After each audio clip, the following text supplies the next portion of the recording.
Hi guys, welcome back to our channel. Before we get started, please subscribe to our channel and turn on the notification bell.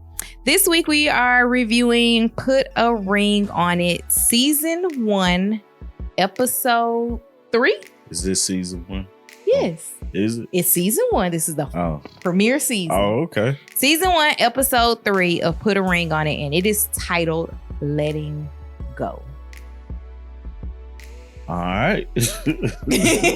Let him go then. Let go. So let's get started. All right. So this week, we get to see a new couple. So we got introduced to Tamika and Vince. Apparently Tamika and Vince have been together for 2.5 years. And the reason that they're here is because Vince is a cheater. Yeah. I literally wrote Vince was a cheater. They have been an interesting couple. I mean, we've only seen 2 episodes prior to Tamika and Vince, but I do like how on this episode they were able to get integrated into the group. Yeah.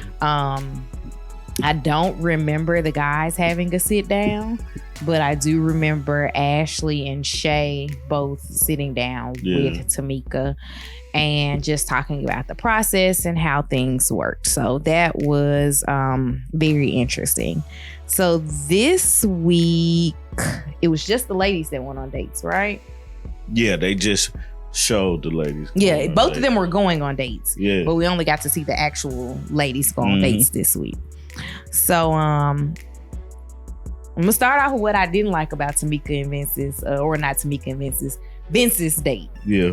Jazzy showed her to the house. This is Hollywood, an old girl all over again. Right. And I don't like that. Like, whose idea was it to let this? I'm already like dealing with you dating my boyfriend, and then you come to my house and then Jazzy had a mouth on her. Like, if Tamika would have hit her in the mouth, I probably would not have felt a way about it, because Jazzy had a little bit too much mouth on her for my comfort. I mean, it altogether, it was an awkward situation just because Vince, I swear up and down, he tried to play like he didn't know that she was coming. Yeah, because you rewound. Did a rewind? Is it rewound or I don't rewind? Know. You did a rewind. I say snuzz, so you let's not do that today. I'm not the last person you need to ask not do that today. You hit rewind on the episode to find out what he said, because what was the exact term that he used? When is my date? As if he didn't know. Yeah, he asked, what's her name? Tamika. When is my date? Because she was so I don't want to say nervous about his date, but like bothered about the fact that he was going on a date. And so he was like, well, when is my date? And blase this and blase that. And here come to find out she at the door. Right. With a loud mouth. I don't think she had a loud mouth, but she did. And the reason I say that she did, because she was like, because you let me go out with your man. And she was like, you don't want to meet me? Get out of my house. Yeah. Like, you don't get to bring your energy into my space. Get out of my house. Yeah. You already taking my man. Leave my house. Yeah. Yeah, so, you know, it was just weird, you know, for him to act like that. And I saw why she had trust issues with him, because he wasn't being trustworthy enough for this date. Like, that she knew he was going on, you know, like, bro, you know you're going on a date. You know your date is coming. Oh, I just needed to correct what I said. We got to see Tamika and Vince both go on dates, but the other couple. Vince didn't go on. We didn't see Vince go on this date. We just see. Oh, we saw Jazzy, but we didn't see the date. Yeah. Okay. The other guys, I don't have anybody for them. I was just reading through that really quickly. But I think Tamika went on a date, right? She went on a date with Everson. I didn't write anything about their date because I thought it was corny from the jump. I said that Everson had way too much personality for me. Yeah. And describe, like, with the description of the type of men that Tamika says she goes for, he had too much personality for her. Yeah. Because she says she likes creative guys, like she dates artists and photographers and things like that. So like that Vince being a photographer makes sense. Like, it's her artsy vibe. I get it fully. Like, their apartment even set the artsy vibe scene. And then I don't know what Emerson did for a living besides be corny joke man. Yeah. And he said he loves dad jokes. And that's cool. I like dad jokes. I don't like for my date to give me dad jokes. Right. I like dad jokes from comedians who do dad jokes. Yeah. Hey, that's just me. When I saw the date, I thought they had fairly well conversation, but then after that, I was like, she probably not gonna go on another date with him. I don't see it. I don't see that happening. But what's weird though about Tamika and Vince to me is when she got off of her date. And they started to talk about it a little bit. She got so focused on his date, like she was focused on him going on Vince going on a date to enjoy her date. But they like, she was like, I didn't understand, like, why were you upset or why did you get mad that he was going on a date? It's like, what's his name? Ulysses. From the first episode, like how he just got mad at the idea of it. Tamika was just mad at the idea. Yeah, I guess so. I mean, and I could see you being upset with the idea. I mean, you wouldn't act out in that way, but internally, I'd be flaming hot. But flaming hot Cheeto. Blood would be boiling, and I can guarantee you would call Jay. Probably. Flaming hot Cheeto. And Jay would start up good and make you even more mad. Right. With the jokes. He would. All right. So you got anything else for Tamika and Vince? Nah. I hope they figure it out. Trust issues is huge in their relationship. I mean, if he's a cheater, because he was cheating. Man, it is messed up how he like the whole story though. Like they just dating, they just getting to know each other and stuff. And he's like, oh, don't worry about her. Then the chick come DMing her. Like, right? Like, what are you doing, chick? If somebody DMs me about you, like, well, not you, but like, right. I was gonna say at this point, you'd have to be like this. You're lying. You gotta come real good. Right. Like real good, especially in the midst of a pandemic. Right. And I know where you are all day, every day. You gotta come hard. Man. Like you gotta give me some tangible receipts. Like I'm not gonna believe it. Yeah. But like if we were in the early dating stage and someone DM'd me about you, like we would have to have some serious conversation. For sure. And I might not have let it go beyond for that sure. DM. But you know, it is what it is. No, I get it. So next up, I have Hollywood and Ashley. So we did learn, or I think we knew this, but like she reiterated it again, that they dated for 5 years. They got engaged. He pushed her away for 2 years, and now they're on the 2-year curve of being on the mend. Yeah. She did say that her dad they had a conversation in the car, and she said her dad would never be able to walk her down the aisle, and that's something that she has to deal with forever. Yeah. I think that that's very hard, especially if you were a daddy's girl, to want him to walk you down the aisle and him not be able to. Yeah. Because there are some people that just, I'm not having a wedding, blah, blah, blah, yada, yada, yada. That's cool. But to like actively want your dad to walk you down the aisle and you can't have that, like that's difficult. Or being like, it seemed like she was going to be able to when they first was engaged, but then like something's happened in the last 4 years to him, and she won't be able to. My whole point on that conversation that they had in that car was Hollywood just needs to be quiet and suck it up. Sometimes, yes, he absolutely does. Like, because he can't tell this girl how to feel and when to feel like she's ready, because he in and out, you know, trying to be married and stuff like that. We still haven't figured out why they want to get married. And the issue with his in and out and like trying to tell her how she should feel, like we've watched it happen on the episode where she went on the date, where he was like, we ain't got to be together, you did.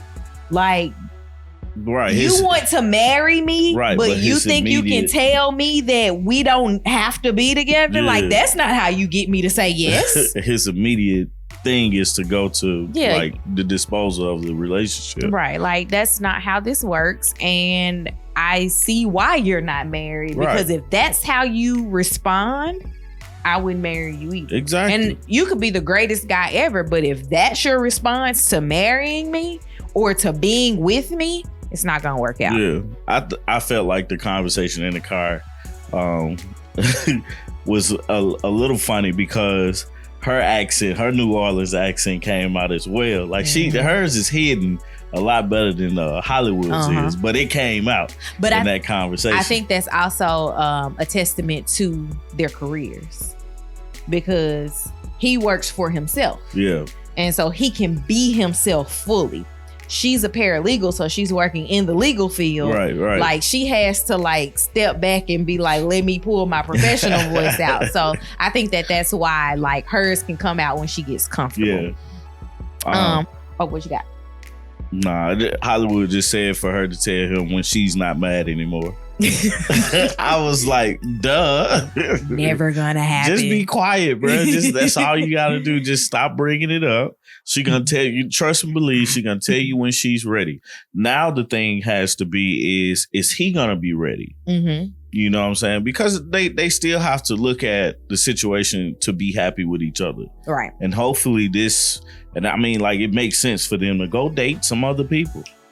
Find out, it's unorthodox. I'm gonna say, before this show, if you told me let's go date some other people, I would be like, all right, so we breaking up. So I'm gonna call my cousin to come help me move my stuff out of here. Right. Like, no, but it's unorthodox as to how they're going to approach it. But that's the best way to figure out what you're trying to get.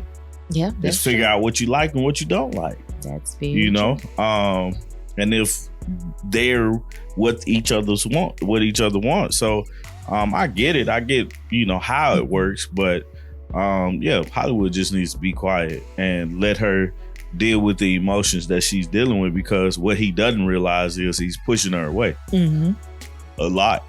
So do you want to jump to her date first or their visit from Dr. Nicole? Let's go to the date. Okay. So Ashley went on a date with Andre and they did a sips and strokes of sorts. Yeah. Andre had an unfair advantage because he is an artist. That's not an unfair advantage. It's an unfair advantage. That's just it's not in this is what I have. It's not behind us, but like Tommy did a painting at a sips and stroke that we did that looked 17 times better. It's behind your head. It's behind my head. Yep, right there. That was his. It looks better than mine. Mine was trash. Yeah. Like, unfair advantage. That's not an unfair advantage. I just took my time. I don't know what you saw. I don't know what I saw either, but it was awful. Yeah. They did. They were able to communicate with each other well. And I thought that this date for her, which makes me feel like Ashley is just a likable person. Mm-hmm. This was also, much like her first date, a very easygoing date. Like, she made the connection with the guy that she was on a date with. They were able to talk and she felt completely comfortable with him. Right. Like, he even gave her a massage. It was a hand massage, but still a massage nonetheless. I know Hollywood, when he watched this, he probably livid. Oh, he was just oozing with anger. At least he didn't touch on no booty. Let's not. So I'm wondering if, because she declined to go on a second date with the first guy, will she go on a date with this guy? I don't know. I think I don't know. I think if I was Ashley, I might.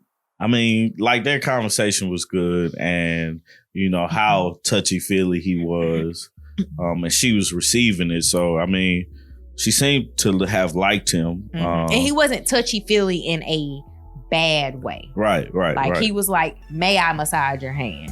And then he did it. So it wasn't like he went out and was just like, let me touch you. Yeah. Like, it was asking and Right. receiving. Did you actually see the painting? I can't remember what it was, but it was actually pretty cool.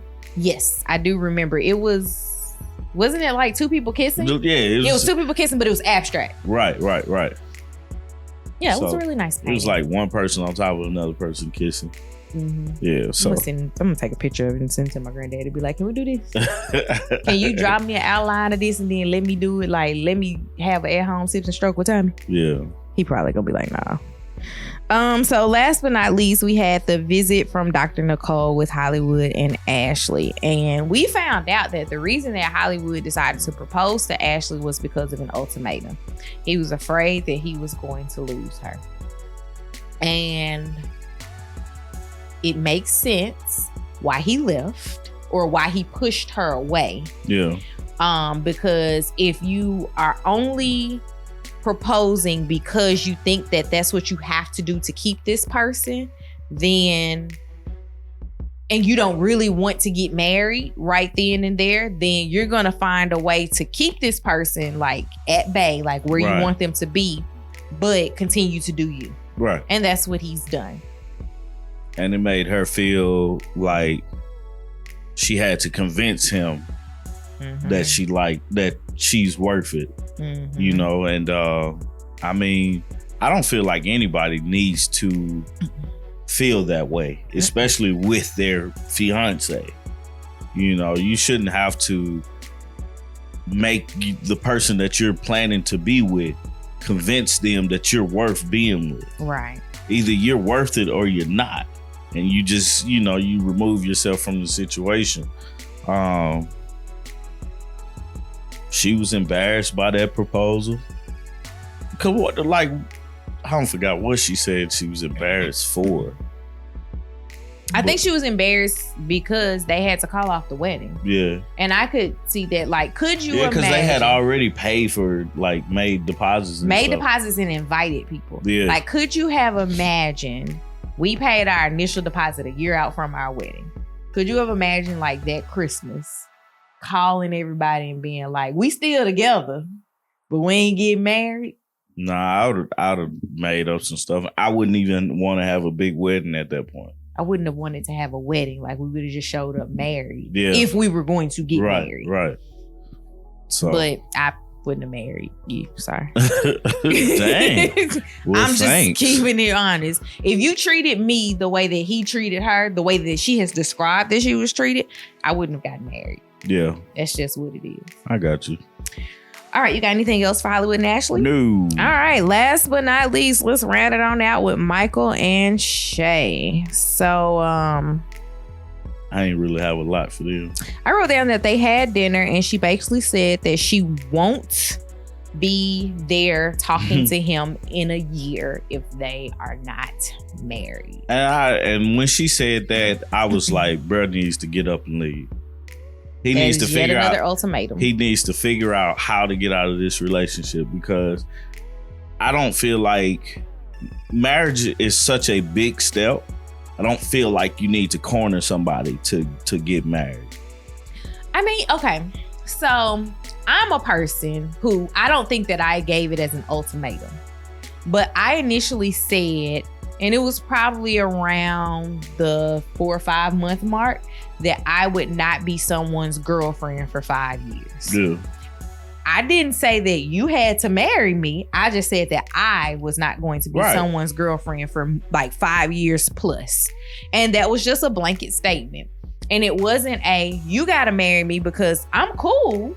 If you don't, I'm cool. Like, because at that point we hadn't seen a life together because we were just dating. But I let that be known up front that, like, I'm not saying that it has to have a time period on marriage, but in 5 years, I got to be more than just your girlfriend. I should at least be a fiance. Yeah. Or a wife. And I thought that her saying that, and then all the things that they've gone through in the past, has been a little bit confusing. Yeah. Because she left for unresolved issues with an ex. He then decided to move on, date another girl, get engaged to this other girl, break ties with her, and then come back to you, like, no questions asked. Yeah. And y'all moved in together. it feels, I won't say hasty. Because it's not, I guess I wouldn't really describe it as a hasty decision, but that's a word that I probably would use. But it just feels a little bit awkward to say, we've been together for 2 years consistently. You need to marry me within a year. Yeah. Because there are issues that need to be resolved. And I don't know if a year is going to resolve those issues. It could be less than a year. I don't think marriage is what fixes the problems. That's it. Marriage is not going to resolve those issues. Right. A year can. Right. Marriage will not. Right. That's the way to put it. And for Mike, she obviously sees Mike is uncomfortable with being married. Like he's saying, I don't have to be married. I get it. Mm-hmm. You know what I'm saying? But it's like I didn't feel like it was an ultimatum when you said, hey, I don't want to be somebody's girlfriend, live-in girlfriend. And that was the thing. It was because we was moving in together and stuff like that. The way I took it as, well, I don't want you to be that either. Mm-hmm. Well, let's see where this goes because that's the only thing I had. Mm-hmm. So it's like, let me see where this goes. And if I feel like marriage is where I want to take this, that's where we'll take it. If not, we'll just break up and I'll go find another. All right. And it literally, it shouldn't be no pressure for it's marriage. One thing to literally just be like, hey, this is not where I see my life. But it's different when you put it on someone else and it's like, you have to make this lateral move. Mm-hmm. And the lateral move, or the move up the ladder, I should say, that you want me to make is for me to propose to you. Yeah. And that's just not fair. Like, that's where the ultimatum lies. It's like, if you don't do this, then I'm going to do this. And hers is, if you don't propose, then I'm going to leave. Yeah. Well, at this point, you left before. So what am I getting out of the deal if I already also don't want to be married? Yeah. I get nothing. Like, it's just, you're a placeholder. Right. And I don't mean that in the literal sense. Right. But that's what it feels like, is that you're just a placeholder until I figure out what I want to do next. Exactly. You might be placeholding for yourself, but it could just be that I just want to go over here and I'm looking and you're just fine for right now. Yeah. Shay did go on a date. I see we ran off on a tangent. But Shay did go on a date. Low.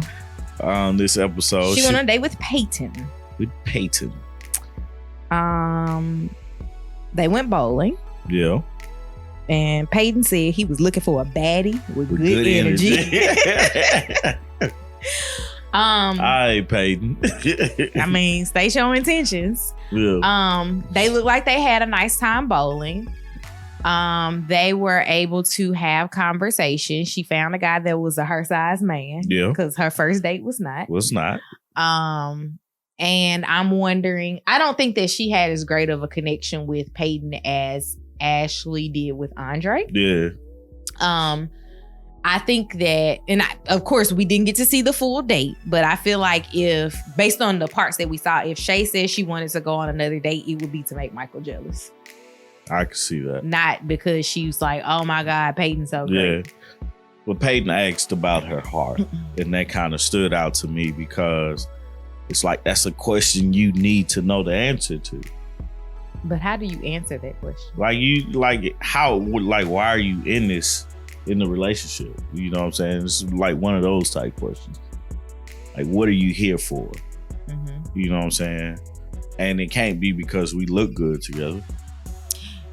I think her answer, maybe I'm reaching, but I feel like her answer is because we've invested this much time. Yeah, I'm pretty sure that's what it is.